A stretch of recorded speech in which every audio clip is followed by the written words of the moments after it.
Hey everybody, I hope you're having a great asynchronous day today. Today's activity is going to be based on the poem that we've been reading the past couple of days in class on Bully Patrol.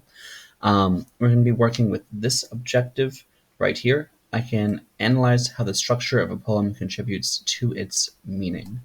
However, instead of by doing that by looking at Bully Patrol in particular, we're going to take a look at the structure of this type of poem and then take a look at that structure in a couple other places, and then you're going to work on writing a poem that uses that structure yourself. So this type of poem is called a golden shovel poem. And the idea of a golden shovel poem is to take a short poem in its entirety, or a single line from a poem, which is sometimes called a striking line, and create a new poem using the words from the original. On Bully Patrol is an example of this type of poem. So let's say that you were going to decide to use a single line. You would arrange that line word by word in the right-hand margin. So for example, I could take in the, and put it over here. Then you'd write your new poem with each line ending in one of these words. In the example above, that means that the first line of the new poem would end with the word in, the second line would word with the word the, and so on. So it might work out like this. I wake and shake off the morning as Mom tiptoes in. Rise and shine, she whispers, always the same old song. Get up. Right now. I groan on cue, but she gives me no more margin. On Bully Patrol, of course, is an example of this type of poem. We've talked about this in class before, but notice how the end of each line here, frail children of sorrow, dethroned by a hue, is in fact the beginning of the poem Hope, frail children of sorrow, dethroned by a hue. And that happens for the entire poem. All 12 lines, or all 12 sentences rather, refer back to 12 lines of the original poem. The other thing that's important when you do this, though, is to make sure that you're keeping the same message, hopefully even like the same tone. As we run through the rest of this poem on Monday and Tuesday, what you'll see is that what each stanza is talking about here lines up roughly with the emotions and the development of the theme from the original poem. When the original poem is excited, so is the new poem. When the original poem is kind of depressed, so is the new poem, right? I'm going to show you another example here from Nikki Grimes' book, One Last Word. This is a poem called "The Minor Key" by Clara Ann Thompson. Oh, for a song, the poet sighs, to stir men's hearts and make them rise to heights of nobleness, a song whose clarion notes will ring long after I have ceased to sing, and heal life's bitterness. Alas, this is the fate for me, to ever sing in a minor key. 1,000 hearts echo the sigh, brave hearts that struggle on alone, with aspirations pure and high, with deeds forgotten or unknown. They hear the proud world laud the great, they watch the cheering crowds go by, and bitterly lament their fate. Oopsie daisy. Let me out.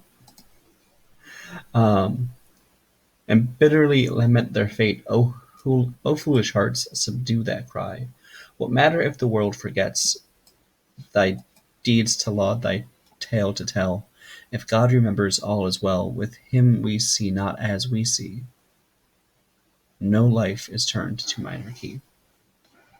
So this poem here, Common Denominator, connects with that poem because it shares the last word here with this line here. This is that striking line version.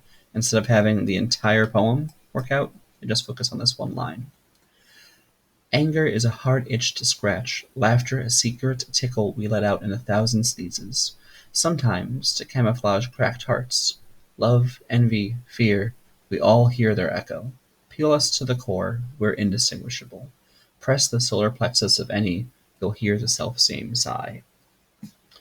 1,000 hearts echo the sigh.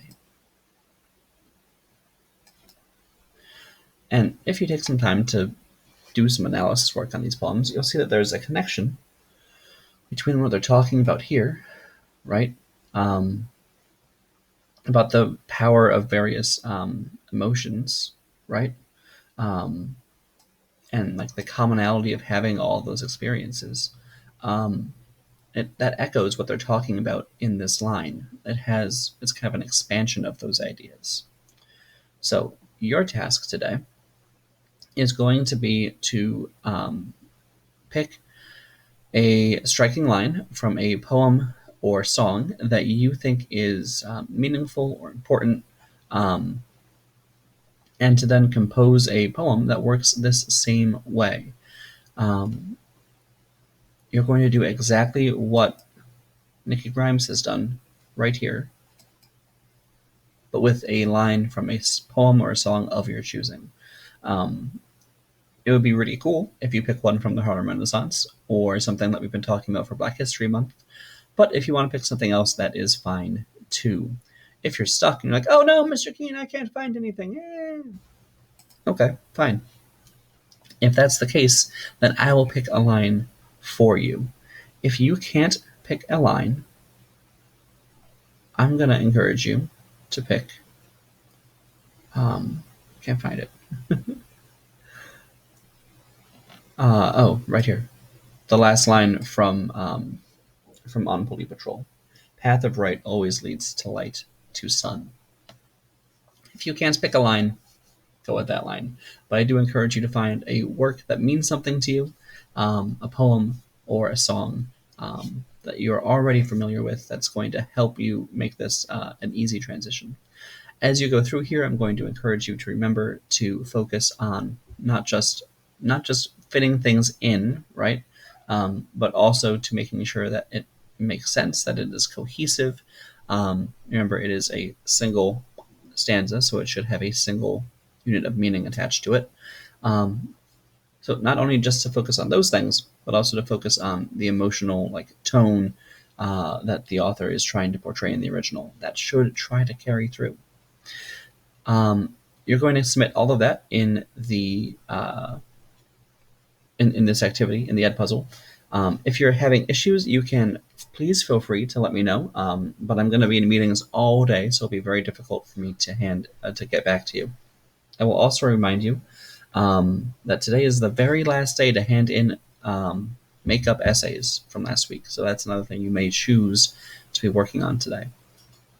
So friends, thank you so much. I hope you have a great day, and I hope you enjoy the rest of your weekend. Bye.